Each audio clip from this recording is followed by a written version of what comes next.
le monde va mal. Le monde va mal parce que les gens n'ont pas d'humour.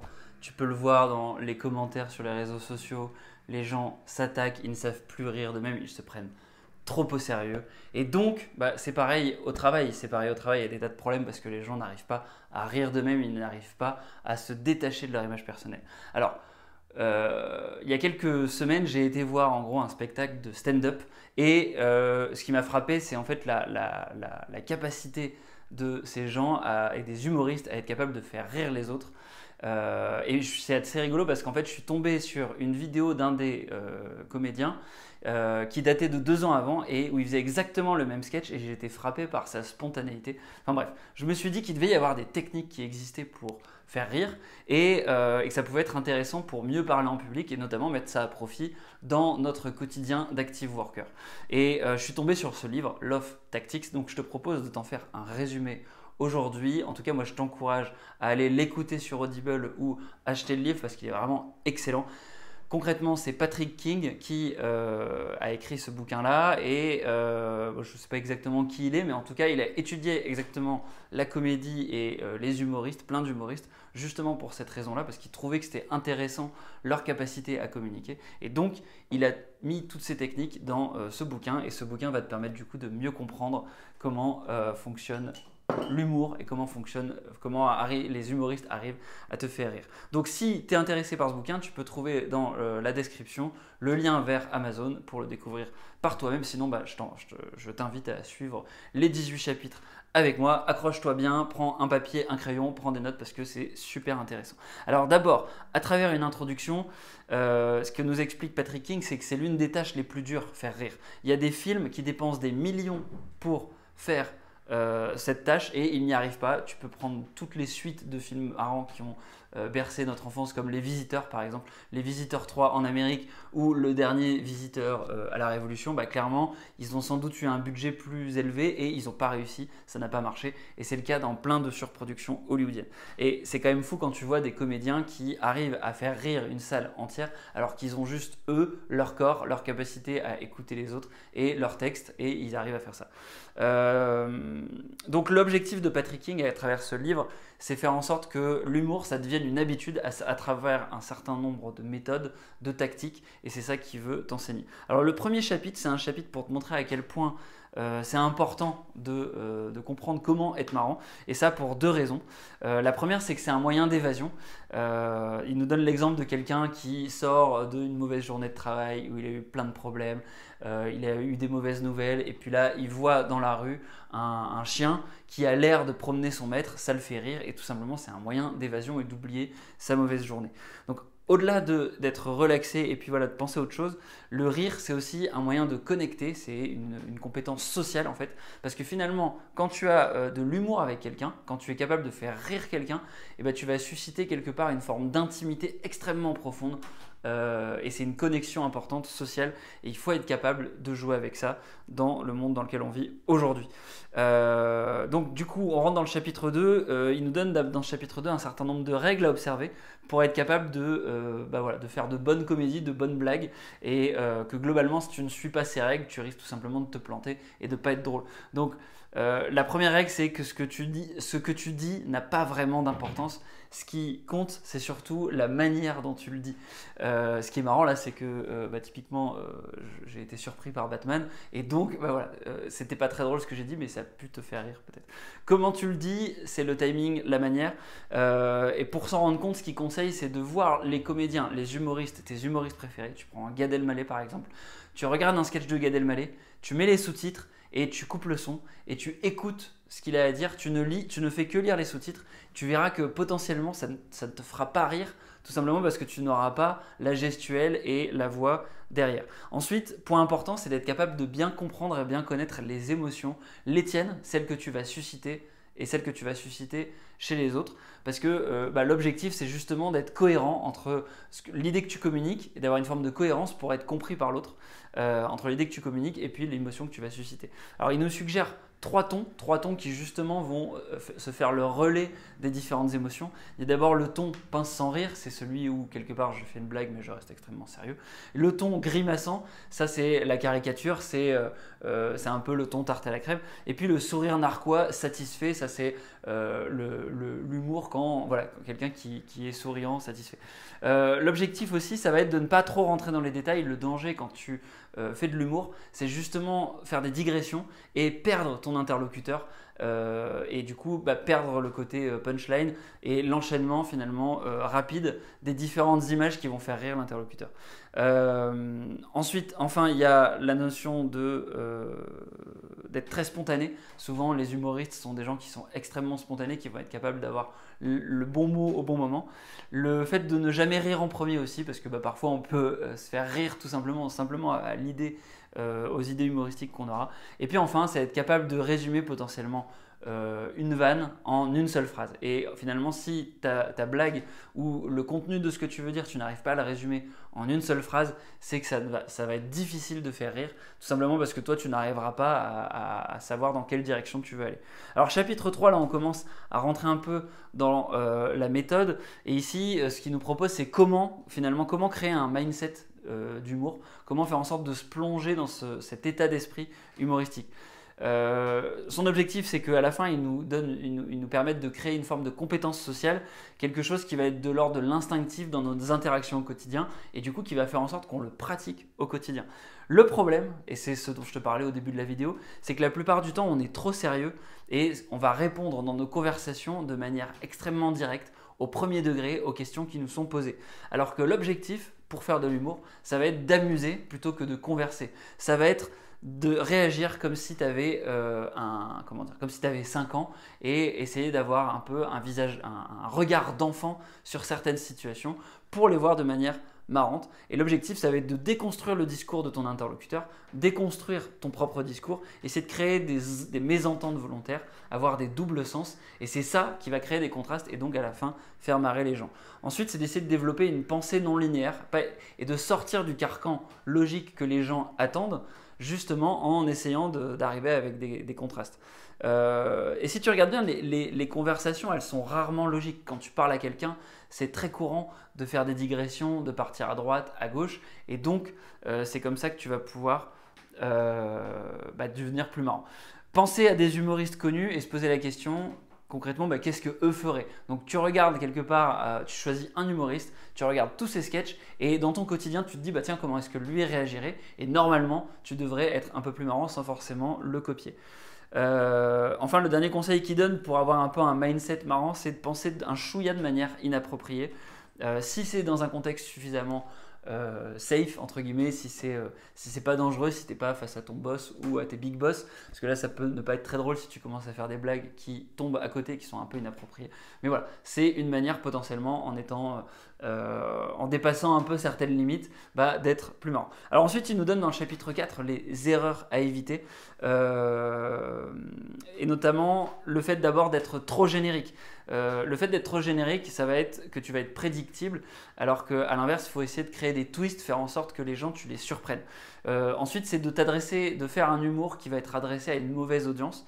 Ça, c'est typiquement le problème des humoristes qui sont politiques, parce que la plupart du temps, ils vont s'adresser à une seule cible, et donc il faut faire attention à ça. Ensuite, c'est aller trop vite à la punchline, aller trop vite au dénouement et ne pas bien donner le contexte.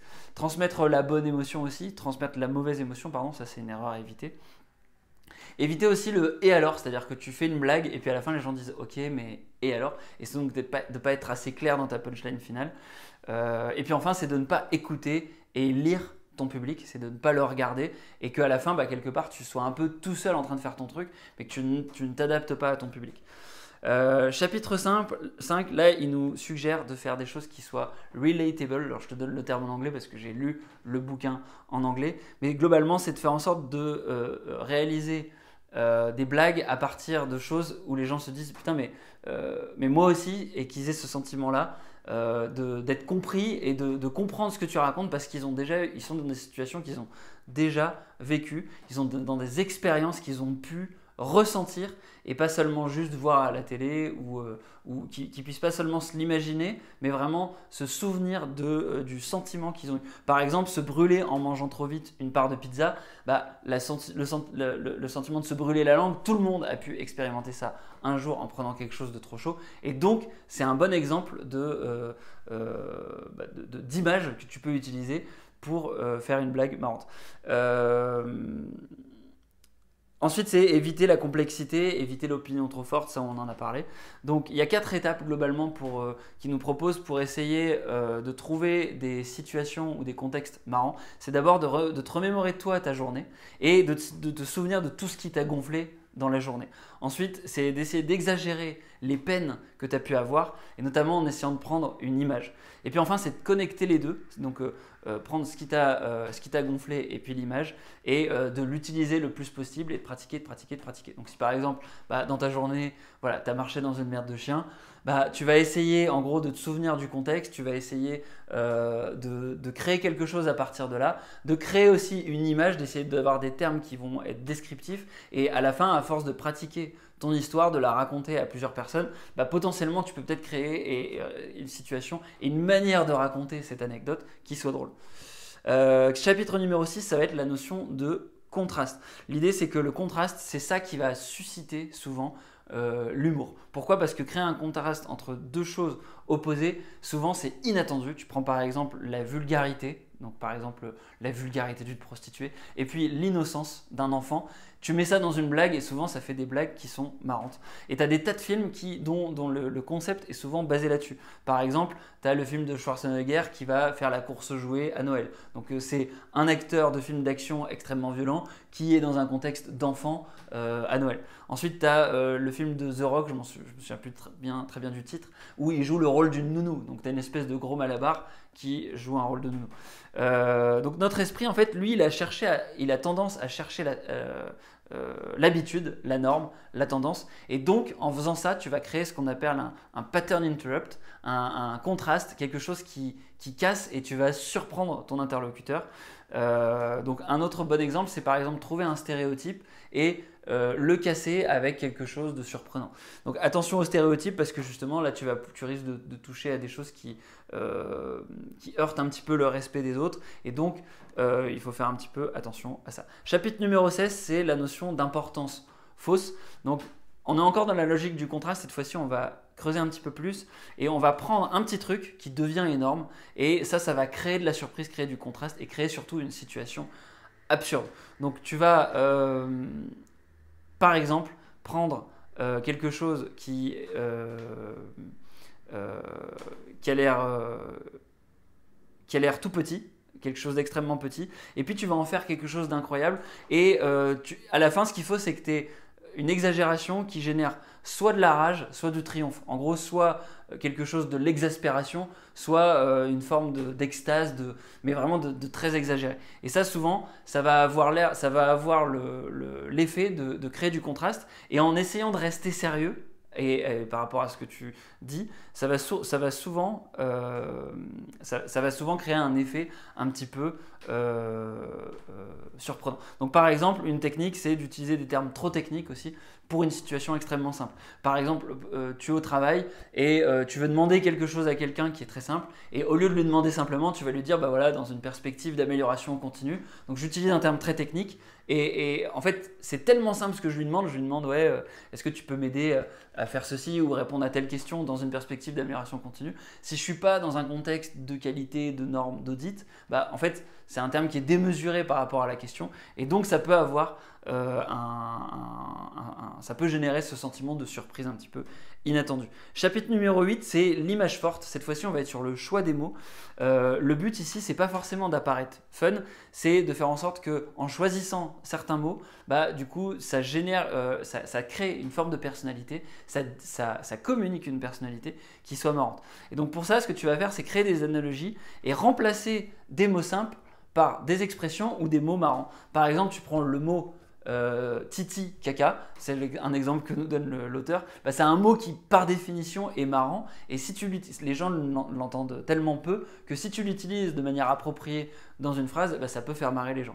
Il nous donne 3 étapes trois astuces pour ça, pour essayer d'améliorer un petit peu son vocabulaire. D'abord, c'est détruire des adjectifs courants avec des mots plus puissants. Donc par exemple, au lieu de dire mon week-end s'est bien passé, tu vas dire j'ai passé un week-end splendide. Et du coup, les gens, ça donne du relief finalement à ce que tu racontes, et donc ça donne du relief par extension à ta personnalité. Ensuite, tu peux faire des descriptions marrantes.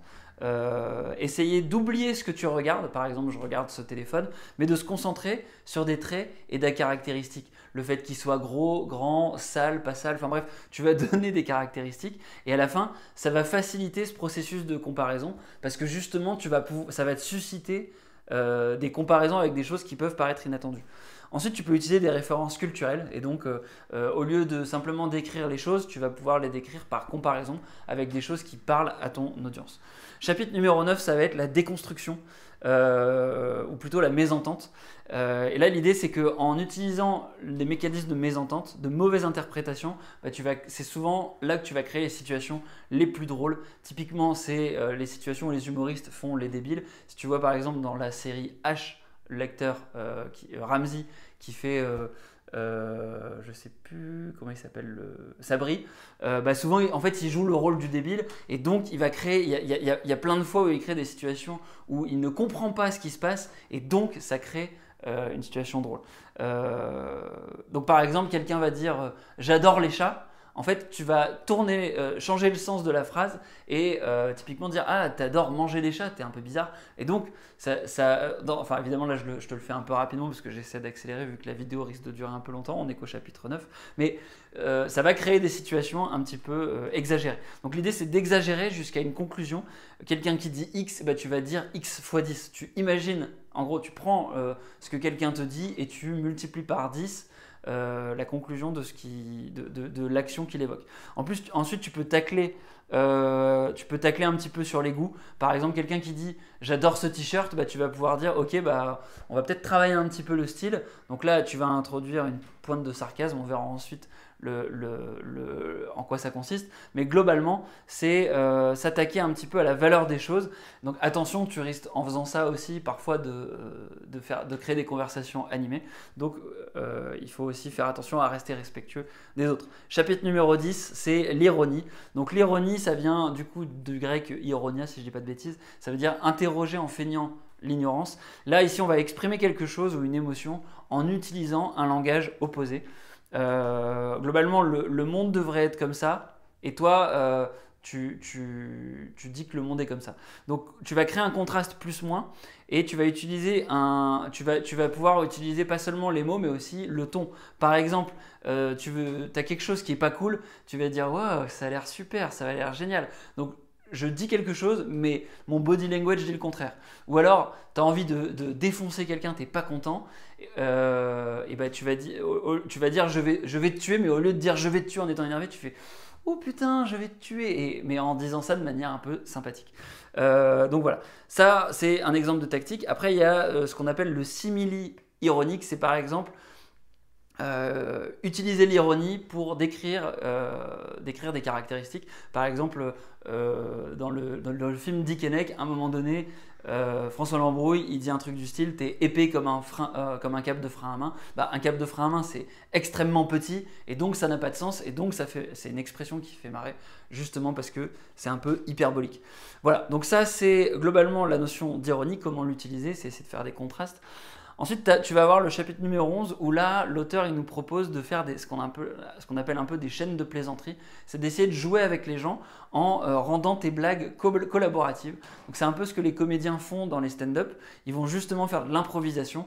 Tout ça en faisant par exemple une affirmation qui n'est pas très sérieuse et en voyant comment les gens réagissent à ça et si les gens rentrent dans le jeu. Donc typiquement, ils vont poser une question et ils vont poser la question de manière marrante et voir si les gens renchérissent et voilà. Donc par exemple, quelqu'un te dirait tiens, j'aime bien la couleur de ce chat-là. Et là, tu vas dire, tu le trouves donc sexy. Et puis, la personne, si elle rentre dans ton jeu, elle va par exemple dire, ouais, d'ailleurs, je vais avoir un date avec ce chat. Enfin bref, tu peux avoir des situations où il y a une espèce d'escalade. Et en essayant de chercher ça, ça va te permettre d'améliorer ta capacité d'improvisation et, on va dire, ton humour conversationnel.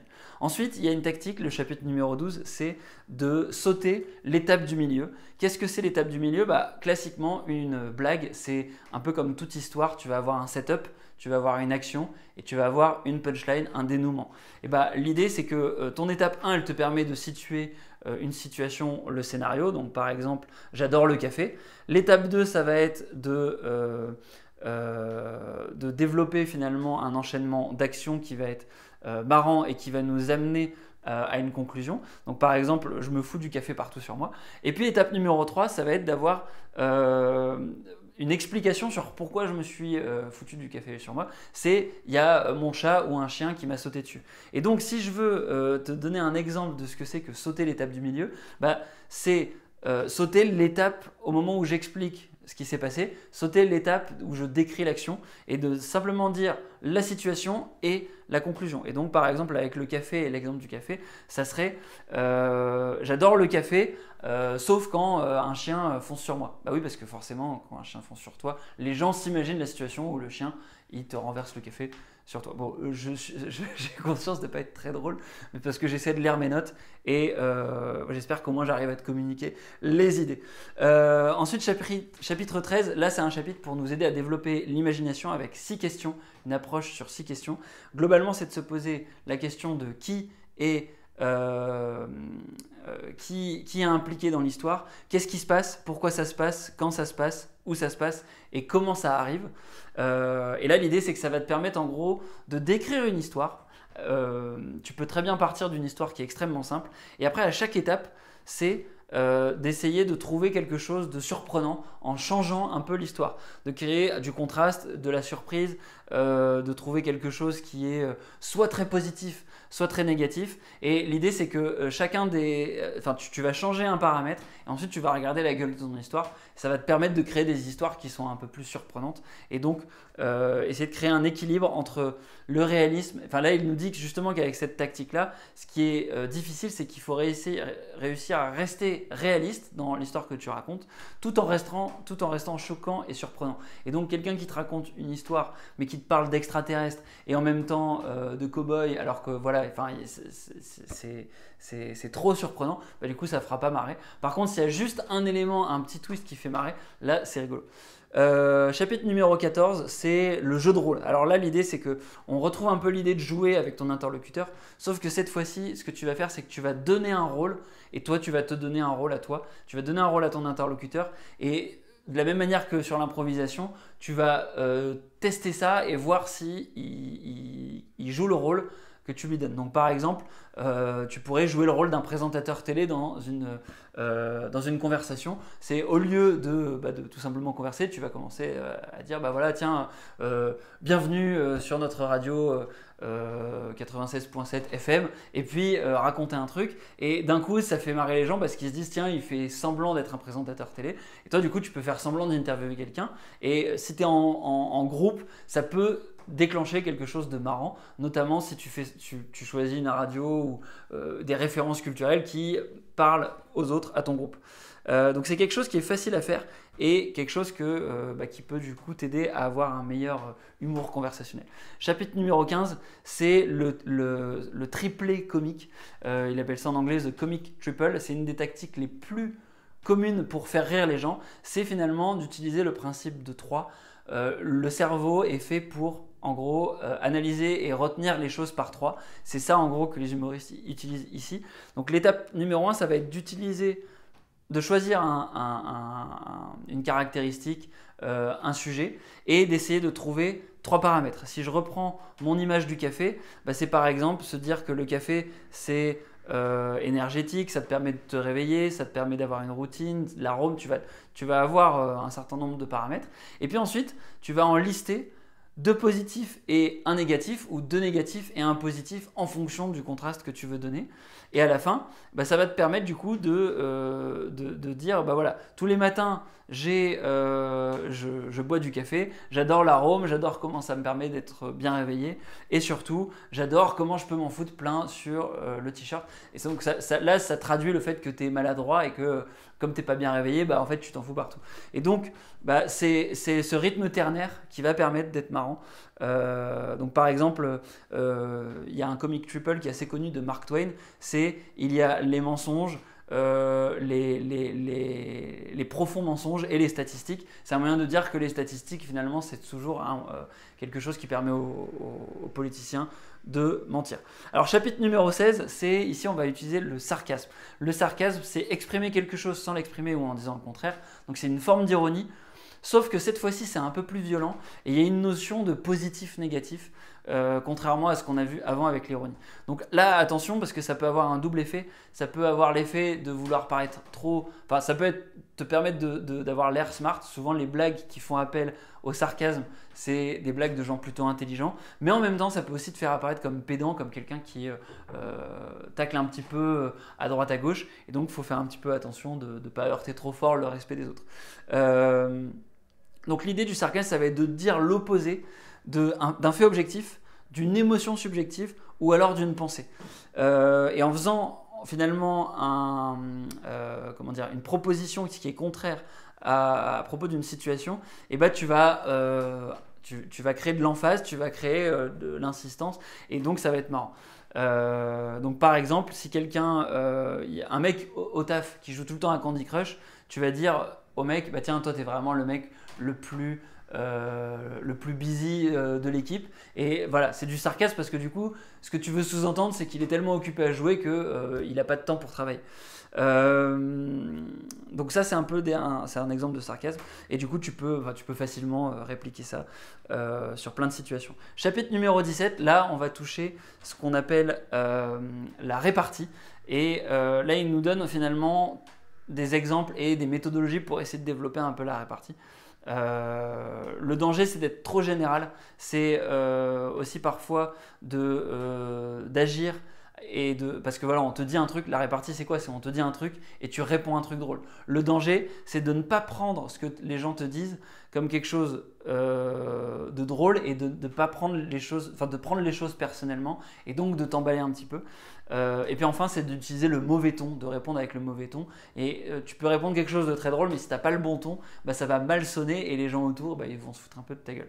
Donc pour lui, il y a 4 manières d'avoir de la répartie. Numéro 1, c'est de changer l'angle des mots de ton interlocuteur. On te dit un truc, toi tu changes un petit peu l'angle, et d'un coup ça a l'air drôle. Numéro 2, ça va être d'accepter ce que l'autre te dit, et puis de l'amplifier. Et donc c'est d'ajouter de l'absurde dans ce que la personne vient de dire. Numéro 3, ça va être de renverser ça, c'est-à-dire que tu vas changer l'angle de ce que le mec te dit, et en plus ajouter de l'exagération, et donc ça va renverser l'absurdité vers ton interlocuteur. Et puis numéro 4, ça va être d'utiliser une comparaison marrante, et donc là c'est le truc le plus difficile, parce que du coup il faut être capable de créer une image mentale drôle à partir de ce que l'autre te dit, pour créer de l'absurdité et une situation un peu cocasse qui soit marrante. Donc ça c'est sur la capacité à avoir de la répartie. Et puis chapitre 18, là on arrive à la fin de ce résumé.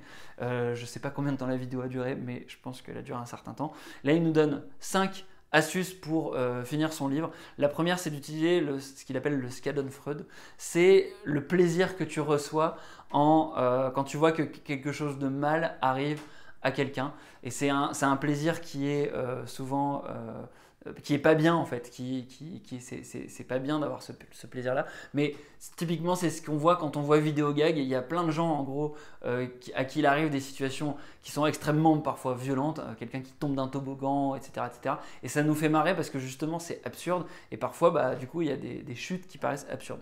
Donc c'est avec ces images là, bah, du coup tu peux faire rire les gens.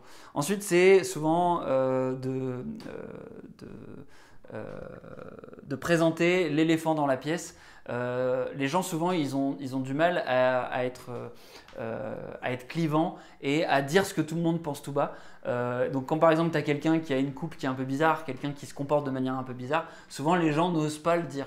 Bah, le fait d'arriver avec des gros sabots et de le dire devant tout le monde, parfois ça peut être drôle. Donc il faut faire attention parce que du coup il ne faut pas cliver et il ne faut pas non plus se transformer en bully. Mais voilà. Ensuite il y a tout simplement d'être capable de constater les choses. Parfois le simple fait de décrire ce qui arrive avec un certain style, ça peut être drôle. Et donc tu vois un taxi qui arrive, tu dis oh un taxi, enfin bref, là le simple fait de réagir, d'ailleurs c'est le 5e point, c'est l'humour de réaction. Réagir de manière extrême, c'est les Américains souvent qui sont un peu meilleurs là-dessus. Quand tu vas voir un film aux États-Unis, les gens ils ont tendance à commenter, à faire waouh et à utiliser un peu des onomatopées comme ça pour transmettre les émotions qu'ils vont ressentir face à quelque chose de positif ou de négatif. Bah, ça c'est le genre de choses qui peut maximiser ton humour. Et puis le dernier, c'est de créer des misdirections, en gros des changements de direction, de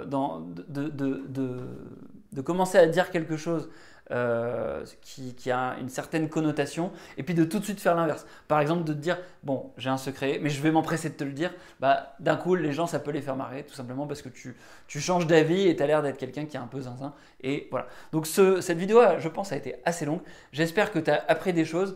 Désolé de ne pas avoir réussi à chaque fois te donner des exemples percutants, mais ce que je voulais c'était surtout être exhaustif et pour te faire le résumé du livre qui, le livre je crois que moi je l'ai écouté et ça m'a pris 3 heures à écouter, donc j'espère que la vidéo elle dure pas 3 heures, je pense pas que ce soit le cas. Normalement tu as appris des choses de manière condensée et si c'est le cas, bah, n'hésite pas à liker la vidéo, la commenter, me dire ce qui t'a le plus frappé et puis t'abonner et activer la cloche pour de prochaines vidéos. Moi je te dis à la prochaine, ciao ciao.